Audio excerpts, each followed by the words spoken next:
दोस्तों, क्या आपने कभी ऐसे संत के बारे में सुना है जिनके स्टेशन पर उतरते ही पूरी ट्रेन चलने से मना कर दे? या कभी ऐसे इंसान के बारे में सुना है जो बिना बोले ही मन का हर बात जान ले?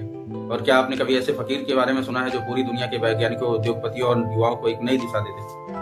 आज यह कहानी है एक रहस्यमय संत की जिन्हें दुनिया बाबा नीम करौरी के नाम से जानती है। कुछ संत ऐसे होते हैं जो बहुत कम बोलते हैं, लेकिन जिनकी खामोशी लाखों लोगों का जीवन बदल देती है, जिनके पास बैठने से सवाल अपने आप शांत हो जाते हैं। आज हम बात करेंगे ऐसे दिव्य संत की जिन्हें भक्त प्रेम से महाराज जी कहते हैं। जी हाँ, बाबा नीम करौली जी महाराज।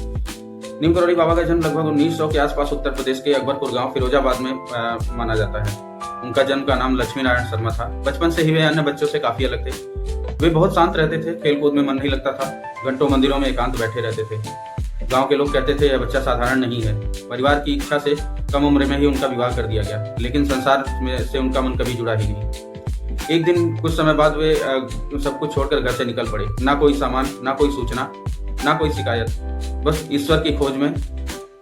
इसके बाद उन्होंने वर्षों तक भारत के विभिन्न तीर्थ स्थलों की यात्रा की।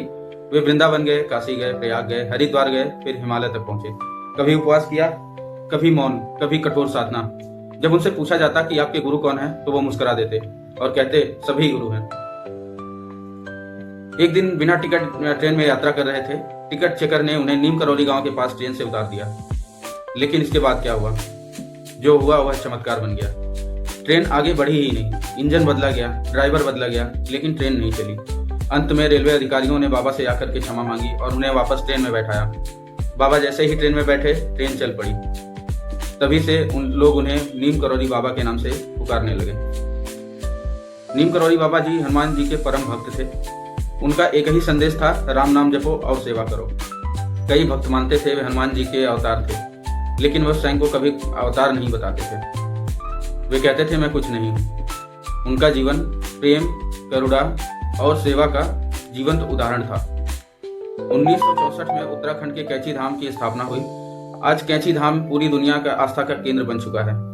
हर साल 15 जून को यहाँ विशाल भंडारा होता है, जिसमें लाखों लोग प्रसाद ग्रहण करने आते हैं। इसके अलावा वृंदावन, हनुमानगढ़ी और काशी में भी उनका आश्रम रहे।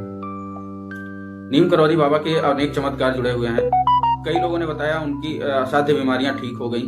कई लोगों ने अनुभव किया कि बाबा बिना बताए उनके मन की बात जान लेते थे। कुछ भक्तों का कहना है कि बाबा आग के बीच में बैठे, लेकिन उन्हें कुछ नहीं हुआ। कई लोगों का विश्वास है कि बाबा उन्हें मृत्यु से बचा लिए। नीम करौली बाबा भक्त केवल भारत में ही नहीं, विदेशों में अनगिनत शिष्य हैं। जैसे Ramdas, Steve jobs and mark Zuckerberg जैसे नाम उनसे प्रभावित रहे।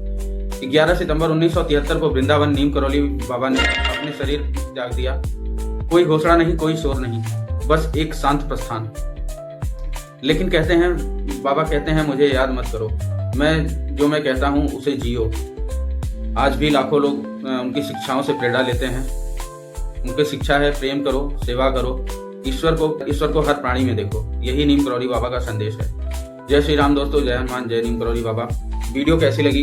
अगर वीडियो आपको अच्छी लगी तो हमें जय श्री राम जरूर लिखिए। धन्यवाद दोस्तों।